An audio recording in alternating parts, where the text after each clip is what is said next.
Hi and welcome to Movies Suck.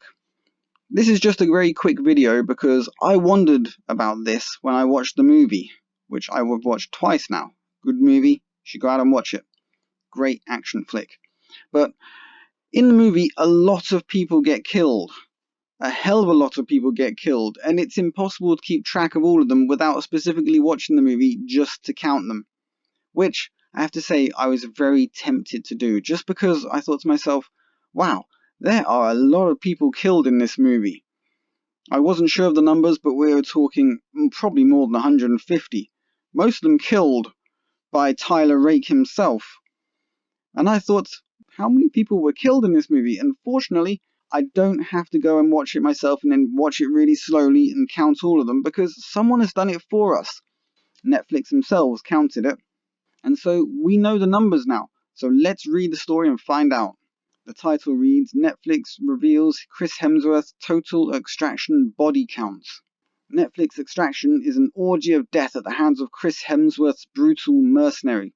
But at long last, we finally know just how many baddies lost their lives. Directed by the Marvel Cinematic Universe's Sam Hargrave, the streaming platform's latest sensation sees the demise of many, many people in often brutal and bloody style. For example, one man's neck is broken with another man's legs. That particular scene was absolutely terrible. There are two scenes in this movie that I really hated because they were pretty badly done. This is the second one. I mentioned it in my review, I mentioned it in a video I made yesterday, and this is the exact moment that the film lost the plot. For just a minute, it regained itself after this, and before this it was fine. But just at this moment, you could see that Chris Hemsworth was swinging around a dummy, and that the person whose neck got broken with the dummy's legs was another dummy. It was just so fake, it looked terrible. They should never have left that in the movie. The film was also produced by Avengers Endgame's Joe and Anthony Russo, the former of whom penned the screenplay. They were well aware of the carnage they were creating, but had lost track of the exact body count until now. In a recent tweet, Netflix wrote, "The least believable part of Extraction is that at no point do any of the 183 people that Chris Hemsworth kills mention how ridiculously good-looking he is." Extraction follows Tyler Rake, Hemsworth, a black market mercenary who takes a job to rescue Ovi from gangsters in Bangladesh.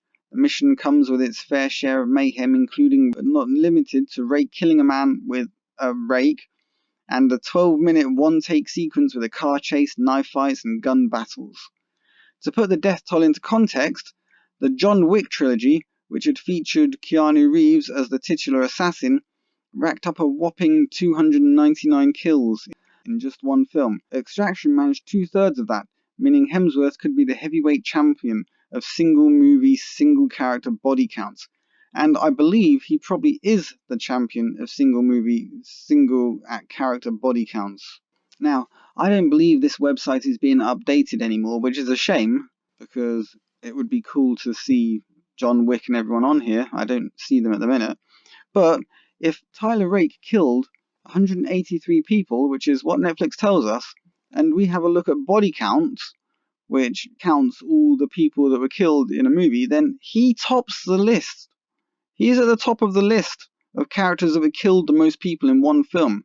Previously, it was Ogami Ito in Lone Wolf and Cub, which sounds like a Japanese movie, who killed 150, and then you've got Smith from Shoot 'em Up, who killed 141, and John Preston, Equilibrium, killed 118, Topper Harley in Hot Shots Part 2, that was a funny film, killed 103.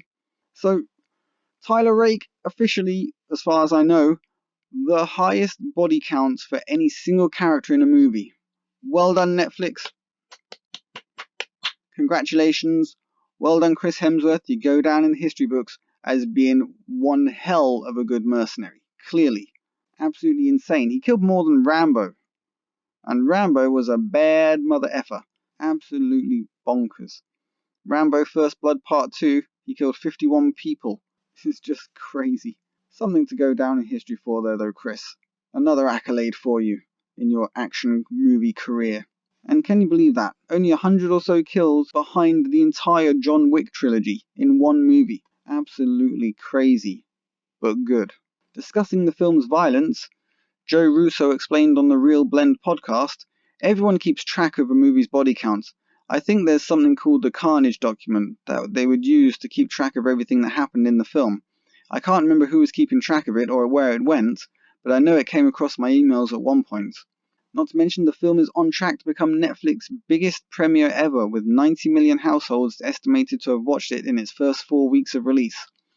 Joe has already signed a deal to pen the sequel, which I mentioned in a previous video, under the AGBO banner, the brother's own production company. There's no confirmation as to whether Hemsworth will reprise his role as Tyler Rake. However, in a recent Instagram video, he said, "It's been a lot of talk and questions about sequels and prequels and all sorts of things, and all I can say is, who knows? But with this kind of support, it's something I'd be pretty stoked to jump back into." As would we all if you did so, Chris. You need to come back, reprise Tyler Rake, let's see some more badassery.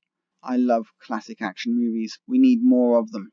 This is Movies Suck saying, bring back the good old action movie. Bring it back and bring it back to stay. Signing out. Leave a like, share, subscribe. I will catch you guys on the flip side.